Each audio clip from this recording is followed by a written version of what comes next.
ભગવાનની વાણી સમાધાન આપે છે. સમજ તો આપે જ છે, પણ સમજની સાથે સમાધાન પણ આપે છે. એવી આ ભગવદ્ ગીતા છે.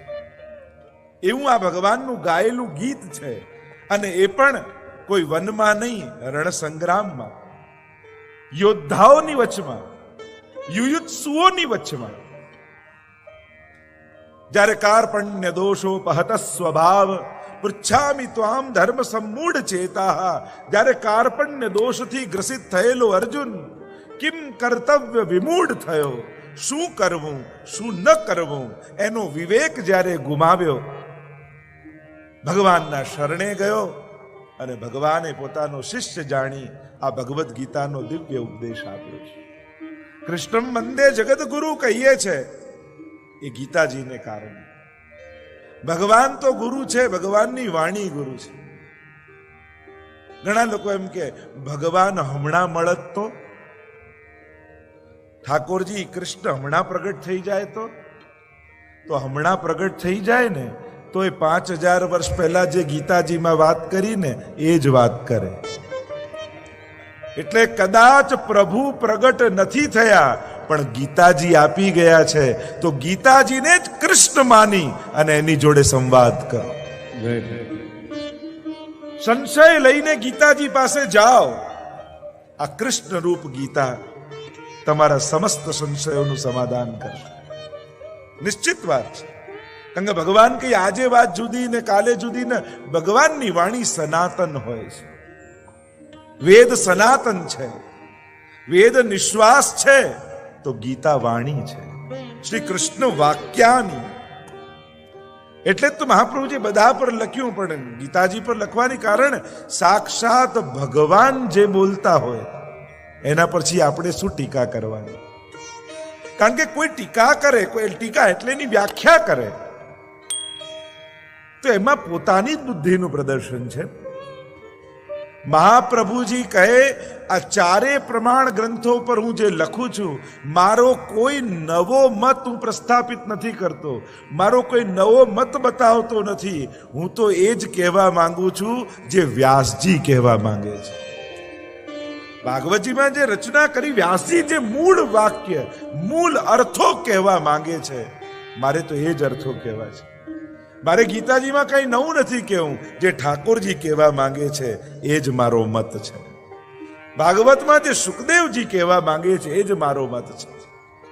અને એટલા માટે જુદી જુદી વ્યાખ્યાઓ એ તો દરેક વ્યક્તિના દ્રષ્ટિકોણ છે, પણ મૂળ ગીતાજી એ તો અમારા ઠાકોરજીની વાણી છે. અને ગ્રંથ જ પોતાની જાતને ધીરે ધીરે ખોલતો હોય છે. સૌથી પહેલા મનમાંથી એક ગેરસમજ કાઢી નાખો કે આ બધું અઘરું ને અમને ન આવડે.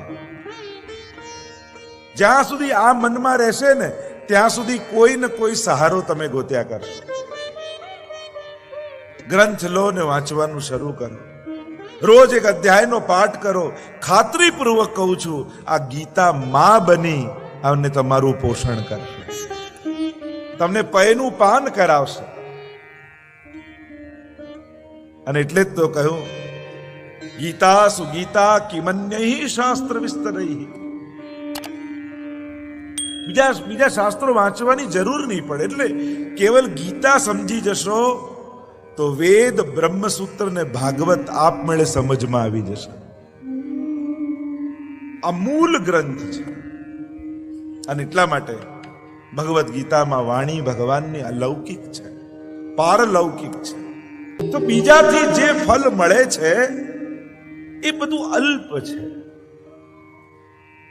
અલ્પ ફળ. કારણ કે જેનું જેટલું સામર્થ્ય હોય એટલું જ આપી શકે, એનાથી અધિક ના આપી શકે. અને એટલા માટે ભગવાન કહ્યું, દેવાન દેવ યજો યાંતિ મદ ભક્તા યાંતિ મામપી. દેવને ભજનારા દેવને પામે છે અને મને ભજનારા મને પામે છે. ઘણી વાર લોકો એમ કહેતા હોય કે ઓ હિન્દુ ધર્મમાં તો 33 કરોડ ભગવાન, આટલા બધા ભગવાન. કોઈ ગ્રંથોમાં એવું લખ્યું નથી કે આટલા બધા ભગવાન. ભગવાન તો એકમ સદ વિપ્રા બહુધા વદંતી. 33 કોટી દેવતાઓ છે. આ ત્રણ વસ્તુનો ફરક સમજવો જરૂરી છે. પુરુષોત્તમ ભગવાન, ભગવદ અવતાર અને દેવતા. અને પછી આગળ જાઓ તો એની વિભૂતિઓ. આ ત્રણેયનો ફરક સમજો. અને જે રીતે જેની ઉપાસના કરો એને પામો છો, એમ ભગવાન કહે દેવને ભજનારો દેવને પામે છે, મને ભજનારો મને પામે છે. અને એમ કહી, કારણ કે આજે આપણી યાત્રા ઘણી લાંબી છે એટલે શીઘ્રતાથી આપણે આગળ વધીએ. 7મા અધ્યાયને વિરામ આપીએ. બોલો કૃષ્ણ કનૈયા લાલ કી જય, શ્રી ગોવર્ધન નાથ કી જય. 8મા પ્રવેશ કરીએ ને વિરામ 18મા થશે એટલે 10 અધ્યાય બાકી. અથ 8મોऽધ્યાયઃ અક્ષર બ્રહ્મ યોગ. અર્જુન ઉવાચ કિમ તત બ્રહ્મ કિમધ્યાત્મં કિમ કર્મ પુરુષોત્તમં અધિભૂતં ચ કિમ પ્રોક્તં અધિદૈવં કિમુચ્યતે. હે પુરુષોત્તમ, પ્રભુ માટે સંબોધન કર્યું. આપ તો પુરુષોત્તમ છો. બ્રહ્મ શું છે? કિમ તદ બ્રહ્મ. અધ્યાત્મ શું છે? કિમ અધ્યાત્મમ. કિમ કર્મ. કર્મ શું છે? અધિભૂત નામથી શું કહેવાયું છે? અને અધિદૈવ કોને કહે? આમ અર્જુને પ્રશ્ન કર્યા છે. અને એના ઉત્તરમાં શ્રી ભગવાન ઉવાચ અક્ષરમ બ્રહ્મ પરમં સ્વભાવોધ્યાત્મમુચ્યતે ભૂતભાવોદ્ભવકરો વિસર્ગઃ કર્મસંનિધઃ. કર્મને ઓળખાવતા પરમાત્મા સમજાવી રહ્યા છે. 4થા શ્લોકમાં અધિભૂત અધિદૈવ એની પણ ચર્ચા કરતા, એટલે 4થો શ્લોક પણ સાથે લઈ. અધિભૂતમ ક્ષરોભાવ પુરુષશ્ચાધિદૈવતમ અધિયજ્ઞો અહમેવાત્ર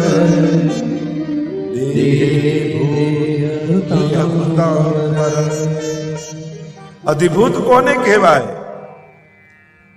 કહું પોતાના શરીર અને એની સહિત પંચમહાભૂતોથી જે બનેલું છે, સૃષ્ટિ છે, એ અધિભૂત કહેવાયું. અધિદૈવ કોને કહેવાય? કે જે ઇન્દ્રિયોના દેવતાઓ છે એ બધા બ્રહ્માજી આદિ એ અધિદૈવ તરીકે ઓળખાયા. અને અધિયજ્ઞ એ અંતર્યામી ભગવાન વિષ્ણુ છે. 5મા શ્લોકમાં પરમાત્મા સમજાવે છે અંતકાલે ચ મામેવ સ્મરન મુક્ત્વા કલેવરમ યહ પ્રયાતિ સમદ્ભાવમ યાતિ નાસ્ત્યત્ર સંશય. અંતકાલે ચ મામેવ સ્મરન મુક્ત્વા કલેવરમ. અંતકાળમાં જ્યારે મનુષ્યનો અંતિમ સમય હોય અને મને સ્મરણ કરતો જો એ દેહ છોડે તો ભગવાન કહે એ સાક્ષાત મને પામે છે. અંત ઘડી બહુ મહત્વની છે મનુષ્ય. આપણને એમ થાય કે જીવનભર ન કરી શક્યા તો છેલ્લી ઘડીએ ભજી લઈશું, પણ જેને જીવનભર ન કર્યું હોય ને એને છેલ્લી ઘડીએ પણ પરમાત્મા યાદ આવવાના નથી. ઉલટાનું જીવનભર ભક્તિ કરનારને પણ ઘણીવાર અંતિમ સમયમાં એનું ચિત્ત ભગવાનમાં રહેતું નથી. અને બને ને તો કોઈની છેલ્લી ઘડી બગાડવી પણ નહીં. આખી જિંદગી જેને સેવા અને સત્સંગ કરીને વિતાવી હોય એ બા છેલ્લી ઘડીમાં ખાટલામાં પડ્યા હોય અને એમના જ સ્વજનો, જો બા દીકરો આવી ગયો, જો બા કાકા આવી ગયા, જો બા મામા આવી ગયા. અરે આખી જિંદગી કાકા મામા દાદા આજ તો કર્યું છે. કોઈને અંતિમ સમયમાં એનું મન સંસારમાં જાય એવા પ્રયાસ ઓછા કરો. બને તો અંતિમ સમયમાં એ જીવની સન્મુખ એ વૈષ્ણવને ઊભા રાખો, જેની જોડે સત્સંગ કરતા હોય, જેની જોડે મનોરથ કરતા હોય, જેની જોડે યાત્રામાં ગયા હોય, જેથી એ વૈષ્ણવને જોઈ એ વડીલને પણ ઠાકોરજીનું સ્મરણ થઈને આવે. કારણ કે અંતિમ સમય બગાડવાથી તમે એની ગતિ બગાડી દો છો. આપણે ત્યાં તો અનેક એવા ઘટનાઓ, ભાગવતજીમાં જો પ્રમાણ આપું તો ભરતજીનું પ્રમાણ. આટલા શ્રેષ્ઠથી રાજા હતા, ભગવાનને પામવા માટે વનમાં ગયા, અને વનમાં ગયા પ્રભુને પામવા માટે. પણ ઘટના એવી ઘટી, એનો વિસ્તાર નથી કરવો, પણ હરણનું બચ્ચું મળી ગયું, મન હરણના બચ્ચામાં લાગી ગયું. હરી હરી હરી હરી ઓછું થયું, અને હવે હરણ હરણ હરણ હરણ થવા લાગ્યું. દયા બહુ સારી વાત છે, અને થાય પાણીમાં તણાઈ જશે, અને બચાવીને કિનારે લાવ્યા. પણ દયા ક્યારે મોહમાં પરિણમિત થઈ ગઈ એમને પણ ખબર ન પડી. દુખીને મદદ કરવી એ દયા, પણ હવે આને હું જીવાડીશ નહીં તો જીવશે જ નહીં, આ મોહ. ઘણા લોકો પક્ષીને બહુ પ્રેમ કરતા હોય, પાંજરામાં રાખે, બહુ ખવડાવે પીવડાવે, બહુ ધ્યાન રાખે, પણ પાંજરાથી મુક્તો નથી કરતા. અને જેમાં મુક્તિ ન હોય એને પ્રેમ ન કહેવાય, એને મોહ કહેવાય. મોહ બાંધે અને પ્રેમ છોડે. એક મૃગ કે કારણે ભરત ધરી મૃગ દેહ, एक मृग के कारणे भरत धरी मृग दे, तुलसी वाकी कहा गति जो सबसो करत सने. एक हरणમાં મન ગયું તો બીજા જન્મમાં હરણ બનવું પડ્યું. તો વિચાર કરો, આપણે આપણું મન તો કેટલા લોકોમાં લાગેલું છે, કેટલી વસ્તુઓમાં લાગેલું છે. તો વિચાર કરો આપણી ગતિ શું થશે, ચિંતન કરો. ભરતજીનું મન આખું રાજપાટ બધું જ છોડી વૈરાગ્ય ધારણ કરી, સંન્યાસ જેવું ધારણ કરીને આવ્યા વનમાં, અને વનમાં આવીને હરણમાં ફસાઈ ગયા. હરણ હરણ હરણ થવા લાગ્યું, અને હરણ તો વનમાં પોતાના ટોળાની સાથે જતું રહ્યું. ભરતજીનું મન હરણમાં રહ્યું, અને અંત સમયમાં હરણની સ્મૃતિ રહી, અને દેહ પડ્યો, ને બીજા જન્મમાં હરણની યોની મળી. શાસ્ત્ર એમ કહે છે, કર્મ પ્રમાણે સુખ દુઃખ મળે, પણ સ્મરણ પ્રમાણે યોની મળે છે. ઘણી વાર ઘણાના ઘરમાં કૂતરાને હોય, એટલા બધા પ્રેમથી એને રાખતા હોય, પોતાના માટે 10 નોકર ચાકર હોય, પણ એ માલિક પોતે કૂતરાને પ્રેમ કરતો હોય, એને સાચવતો, એટલું બધું ધ્યાન રાખે. ત્યારે આપણને થાય કે આ કૂતરો કેટલો નસીબ વાળો છે. એણે કોઈ બહુ સારા કર્મો કર્યા હશે કે આટલું સુખ ભોગવે છે, પણ એણે સ્મરણ સારું નહીં કર્યું હોય, નહીં તો દીકરો બનીને આવત, કૂતરો બનીને ના આવત. સારા કર્મોથી સુખ દુઃખ મળે, પણ જેવું સ્મરણ કરો એવું યોની મળે છે. અને એટલા માટે સત્કર્મ કરતા કરતા પણ પ્રભુનું સ્મરણ કરતા રહેવું, હરિનું સ્મરણ કરતા રહેવું. નહીં તો પુણ્યો પણ બાંધી બાંધી, અને પુનરપી જનનમ પુનરપી મરણમ પુનરપી જનની જઠરે શયનમ, એ કેવલ પાપથી નથી થતું, એ પુણ્યથી પણ થાય છે. અને એટલા માટે જ્યારે જ્યારે પુણ્ય કરો ત્યારે એનું ઠાકોરજીને સમર્પણ કરો, ભક્તિ દ્વારા, પ્રભુના સ્મરણ દ્વારા. પ્રભુનું નામ એ તો અગ્નિ જેવું છે. અજ્ઞાનાદ અથવા જ્ઞાનાદ ઉત્તમ શ્લોક નામ યત સંકીર્તિનમ અઘમ પુંસો દહે દેદો યથાનના. અજામિલે પુકાર કર્યો અંત સમયમાં પરમાત્માના નામનો. નામ બોલ્યા પુત્રને વશ થઈને પણ, અને પરમાત્મા પોતે આવી ગયા. અને એટલા માટે ભગવાનનું નામ છે ને, એ મન ઉપર ન છોડો કે મનમાં ભાવ આવે તે કરો, ને મન લાગે ત્યારે કરો. ભગવાનનું નામ લેવાની આદત પાડી દો. ભાય કુભાય અનખાલસુ, કોઈ પણ રીતે ભગવત નામ લેતા રહો. કારણ કે છેલ્લી ઘડીએ જ્યારે તમને ભાન નહીં હોય, દેહનું ભાન નહીં હોય, કારણ કે માણસને ઇન્દ્રિયો પર છેલ્લી ઘડી ક્યાં કંટ્રોલ રહેવાનું, પણ ત્યારે પણ ડોક્ટર છેલ્લું ઇન્જેક્શન મારશે અને શરીરમાં દુખે અને જો આદત પડી હશે ને તો હે હરી નામ નીકળી જશે, તોય કલ્યાણ થઈ જશે. ભગવત નામની તો આદત પાડો.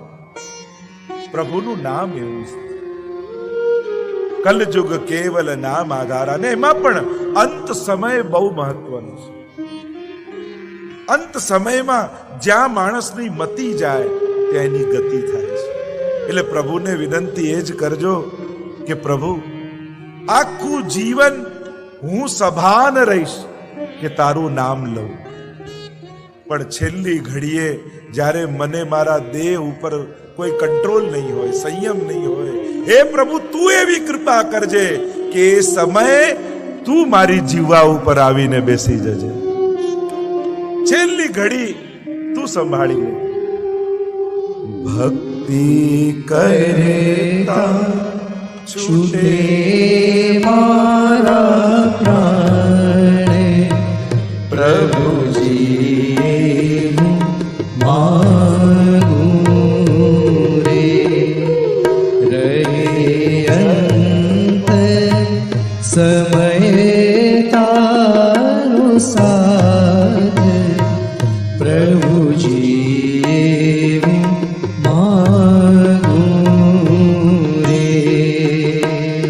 પ્રભુ મરણની બીક નથી, પણ મરણના સમયે હરિનું સ્મરણ ન ચુકાઈ જાય, ડર તો એનો છે.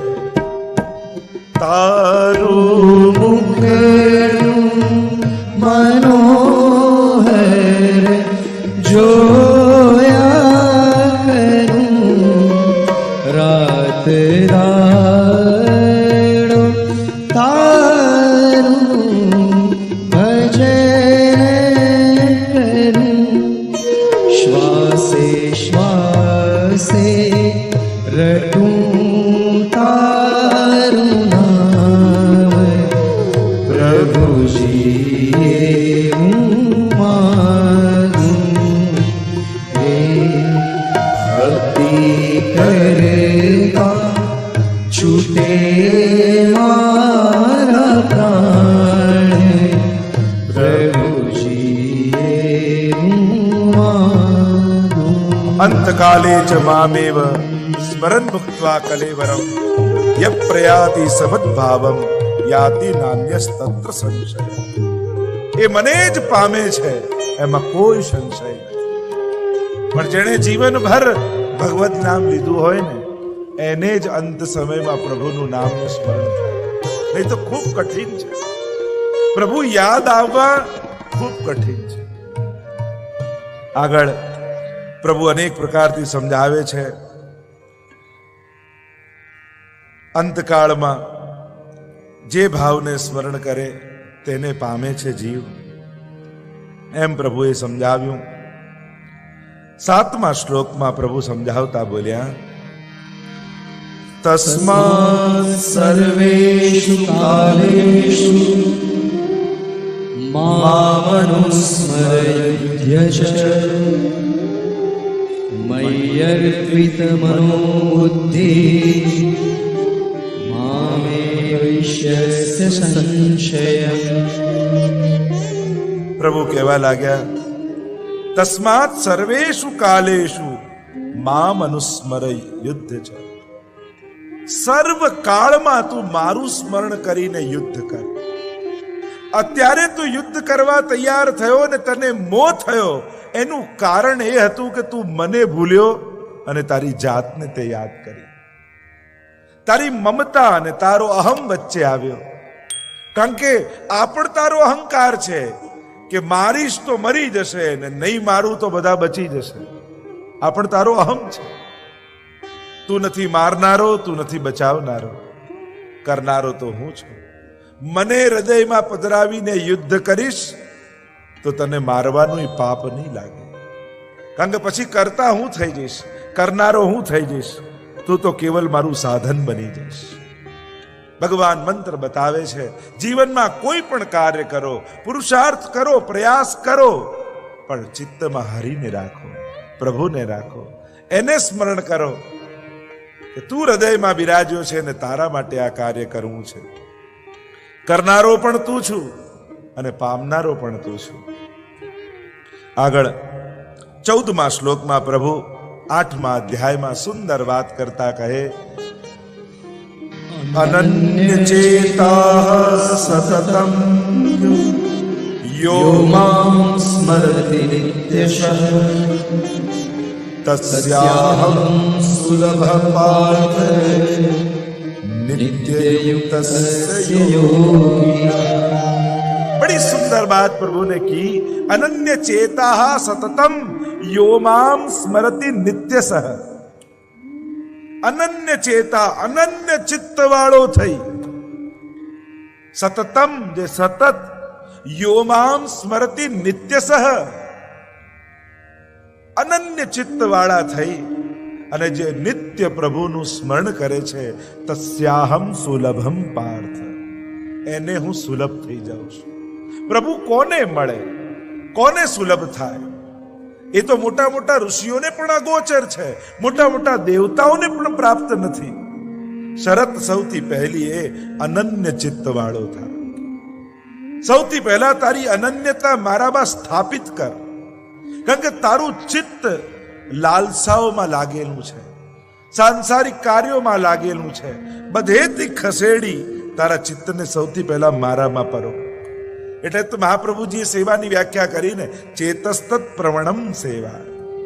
ચિત્ત પ્રભુમાં પરોવાવવું એનું નામ સેવા છે. અને ચિત્તનું પરવણ યોગ દ્વારા ભક્તિ માર્ગમાં નથી, પ્રેમ દ્વારા છે. અહીંયા પ્રેમનો યોગ છે. જ્યારે જ્યાં પ્રેમ હોય ત્યાં માણસનું ચિત્ત સહજ રહે.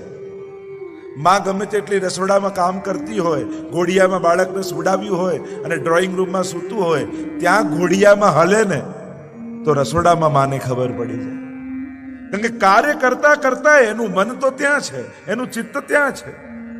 એમ મહાપ્રભુજી સમજાવે, તું બધા જ સંસારના કાર્ય કર, પણ તારું ચિત્ત હરિમાં રાખ.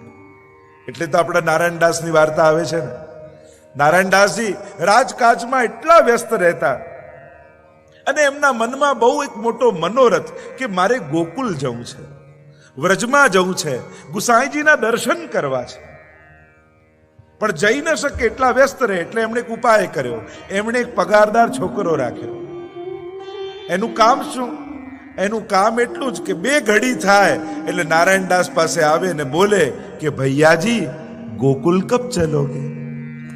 આટલું બોલે ને નારાયણદાસ મનથી ગોકુલ ગુસાઈજીના ચરણોમાં પહોંચી જાય, મૂર્છિત થઈને પડી જાય. પાછું ભાન આવે, પાછા કામમાં લાગે અને પાછી 2 ઘડી થાય એટલે નારાયણદાસ પાસે પેલો છોકરો આવીને કહે ભૈયાજી ગોકુલ કબ ચલોગે, અને પાછા મનથી ત્યાં પહોંચી જાય. ચેતસ્તત પ્રવણમ સેવા. ચિત્તનું પરવણ એ જ તો સેવા છે. પ્રભુ અહીંયા કહે અનન્ય ચેતાહ સતતમ, સતત પ્રભુમાં લાગેલું. એટલા માટે આપણે ત્યાં કહ્યું પ્રેમ, આસક્તિ ને વ્યસન, આવી અવસ્થાઓ બતાવી ભાવની. જ્યારે વ્યસન અવસ્થા સિદ્ધ થઈ જાય ત્યારે ચિત્ત સદાય ઠાકોરજીમાં લાગેલું રહે, જેમ રાજા આસ્કરદાસજીનું લાગેલું રહે. અને જે નિત્ય મારું સ્મરણ કરે છે એને હું સુલભ છું એમ કહી પ્રભુ આગળ અનેક પ્રકારથી ચર્ચાઓ કરી રહ્યા છે. એને તો સુલભ છે, પણ આગળ પ્રભુ ચર્ચા કરતા કરતા કાલની ચર્ચા કરવા લાગ્યા. કાલોસ્મી, ભગવાન પોતે કાલરૂપ છે. ઉત્તરાયણ અને દક્ષિણાયનની વાત કરી, અને ઉત્તરાયણમાં જેનો દેહ છૂટે એ સદગતિને પામે છે, ઉત્તમ ગતિને પામે છે એમ પણ કહેવામાં આવ્યું. ભીષ્મજીની કથામાં શું પ્રસિદ્ધ છે, ઉત્તરાયણની પ્રતીક્ષા કરી રહ્યા હતા. આચાર્યોએ તો અર્થ એમ કર્યો કેવલ કાલની નહીં, કારણ કે એ તો ભક્ત છે. ઘણા લોકો કે જે સારું મુહૂર્ત કયું છે, અમારે ઠાકોરજીને પુષ્ટાવા છે. મેં કીધું તને પુષ્ટાવાની ઈચ્છા થઈ ને એનાથી ઉત્તમ બીજું કોઈ મુહૂર્ત નથી. કારણ કે કાલ ઉપર ટાળીશ ને તો ક્યારે કોઈ આવીને મન ફેરવી જાય ખબર નહીં પડે. જો ના કથા દરમિયાન કેટલા કેટલા વૈષ્ણવ ઠાકોરજી પુષ્ટાવીને ગયા. કારણ કે જે મનમાં ભય હતો ઠાકોરજીની સેવા કરી શકીશું કે નહીં, કેમ કરીને થશું, એ ભય દૂર થયો. કેટલા લોકોએ બ્રહ્મ સંબંધ લીધા. કેટલા લોકોએ ઠાકોરજી પૂછતા આવે, આ કથાની સફળતા છે. કારણ કે કથા સાંભળી ભગવાન તમારા ઘરે આવી જાય ને તો માનજો કે તમને કથા સફળ થઈ ગઈ છે. સેવા યાંબા કથા યાંબા યસ્યા શક્તિર દૃઢા ભવેત, એ મહાપ્રભુજીની આજ્ઞા છે. સેવા અને કથા એકબીજાના પૂરક છે, એકબીજાના પૂરક છે. કારણ કે જ્યારે સેવામાં બેસો અને કથા સાંભળીને ગયા હો ને ત્યારે, અને લાલનને જગાડો ત્યારે એમ થાય, અરે અહીંયા તો આપ મહાપ્રભુજીની કાનીથી કેવા ડાયા ડમરા થઈને બેઠા છો. આ તો કથામાં સાંભળી ત્યારે ખબર પડે કે ક્યારેક વરહા બની જાઓ, ક્યારેક નરસિંહ બની જાઓ છો, ક્યારેક વામનમાંથી વિરાટ થઈ જાઓ છો, અને અહીંયા મહાપ્રભુજીની કાનીથી કેવા લાલન બનીને બેઠા છે. અને જ્યારે પણ કથામાં આવો ત્યારે કથામાં કથા ક્યારે પણ એ રીતે નહીં સાંભળવી કે મારા ઘરે બિલાતના ઠાકોરજી જુદા અને આ કથાના ઠાકોરજી જુદા. જ્યારે પણ કથા સાંભળો ત્યારે એ રીતે જ સાંભળવી કે રોજ હું જેની સેવા કરું છું એ જ ઠાકોરજીની આ કથા કહી રહ્યા છે. જેને હું રોજ ભોગ ધરું છું, જેને હું રોજ પોઢાવું છું, જેને હું રોજ આરોગ આવું છું, એ જ પ્રભુની આ કથા થઈ રહી છે. એ જ મારો પ્રભુ. જુઓ ને રણ સંગ્રામમાં જઈ અને કેવા સુંદર ગીતાના વચનો ગાય છે. અને એ જ વચનો ઠાકોરજી ભાગવતજીમાં વ્રજલીલામાં પણ કહ્યા છે. કર્મણા જાય તે જંતુ કર્મણૈવ વિલીયતે, સુખમ દુઃખમ ભયમ ક્ષેમમ કર્મણૈવાભિપદ્યતે. આ કર્મના સિદ્ધાંતોની વાત ભગવાને જે ગીતાજીમાં કરી છે એના બીજ તો વ્રજની લીલામાં ભગવાને રોપેલા જ છે. ત્યાં નંદ બાબાની આગળ ગોવર્ધન યાગની કથામાં આ કર્મનો સિદ્ધાંત ભગવાન સમજાવે. કર્મણા જાય તે જંતુ, કર્મથી બધું થાય. સુખમ દુઃખમ ભયમ ક્ષેમમ કર્મણૈવાભિપદ્યતે. અને એટલા માટે હે નંદ બાબા, હે બાબા, આપ ગિરિરાજજીનું પૂજન કરો, ઇન્દ્રયાગની આવશ્યકતા નથી. અને આમ કર્મનો સિદ્ધાંત ત્યાં ઠાકોરજી બતાવ્યું છે. ગીતાજીના જેટલા બધા સૂત્રો છે એના ક્યાંક ને ક્યાંક બીજ ભાગવતજીમાં તમને જોવા મળશે, કૃષ્ણ ચરિત્રમાં જોવા મળશે. આ કૃષ્ણનું ચરિત્ર જેવું છે એ અનાદિકાલથી ચાલતું આવ્યું અને આજ સુધીના અર્વાચીન કવિઓ સુધી એ કૃષ્ણની ગાથાઓ ગવાય છે. શ્રેષ્ઠતમ ભારત વર્ષના જેટલા કવિઓ થયા અને થયા છે ને થવાના છે, એ કૃષ્ણને સ્પર્શ્યા વગર ન રહી શકે. એ ભલે પ્રાચીનતમ હોય, કારણ કૃષ્ણ તાપની ઉપનિષદથી કૃષ્ણ શબ્દની વ્યાખ્યા શરૂ થાય. કૃષિર ભૂવાચકો શબ્દ ણશ્ચ નિવૃત્તિવાચક તયો રૈક્ય પરબ્રહ્મ કૃષ્ણત્ય વિધીયતે. ઉપનિષદથી કૃષ્ણની વ્યાખ્યાઓ શરૂ થાય તે છે અર્વાચીન કવિ. આ ઇન્ટરનેટના યુગ સુધી આજના કવિઓ પણ લખે કે એ ઠાકોરજીને જો એની વેબસાઇટ બનાવી હોય તો શું નામ રાખે? એમ અર્વાચીન કવિઓ પણ કહે કે વાસલડી.com, મોરપીછ.com વૃંદાવન આખું ને મારા કાનજીની વેબસાઇટ એટલી વિશાળ કે એમાં કયા કયા નામ હું રાખું. ધારો કે મીરાબાઈ.com રાખીએ તો રાધા રીસાએનું શું? ધારો કે મીરાબાઈ.com રાખીએ તો રાધા રીસાએનું શું? અને વિરહી ગોપીઓનું ગીત એન્ટર કરીએ ને ફ્લોપી ભીંજાય એનું શું? પ્રેમની હાર્ડ ડિસ્કમાં નવી નવી વાનગી કોને મૂકું ને કોને ચાખું? મારા કાનજીની વેબસાઇટ એટલી વિશાળ કે એમાં કયા કયા નામ હું રાખું. ગીતાજી.com એટલું ઉકેલવામાં ઉકલી ગઈ પંડિતની જાત. ખાલી આટલી ગીતાજી.com એટલું ઉકેલવામાં ઉકલી ગઈ પંડિતની જાત. અને જાત બળી જાય છતાં ભાન ના રહે એ માણે એ પૂનમની રાત. તુલસી કબીર સુર નરસૈયો થઈએ તો ઉકલે છે કઈ ઝાંખું ઝાંખું. મારા કાનજીની વેબસાઇટ એટલી વિશાળ કે એમાં કયા કયા નામ હું રાખું. પણ આ વેબસાઇટ એમને નથી ખુલતી હો. એ જ ફક્ત પાસવર્ડ મોકલી શકે છે જેના સ્ક્રીન પર નાચે છે શ્યામ. એ જ ફક્ત પાસવર્ડ મોકલી શકે છે જેના સ્ક્રીન પર નાચે છે શ્યામ. અરે એને શું વાયરસ ભૂસી શકવાના, એના ચીરપુરી આપે ઘનશ્યામ. ઇન્ટરનેટ ઉપર એ થનગન તો આવે, હું કોઈ દી વિન્ડો ન વાખું. મારા કાનજીની વેબસાઇટ એટલી વિશાળ કે એમાં કયા કયા નામ હું રાખું. તો છેક ઉપનિષદની સંસ્કૃતિથી લઈ અને છેક અર્વાચીન કવિઓએ કૃષ્ણને સ્પર્શ કર્યો છે. કૃષ્ણ તત્વ જ એવું છે.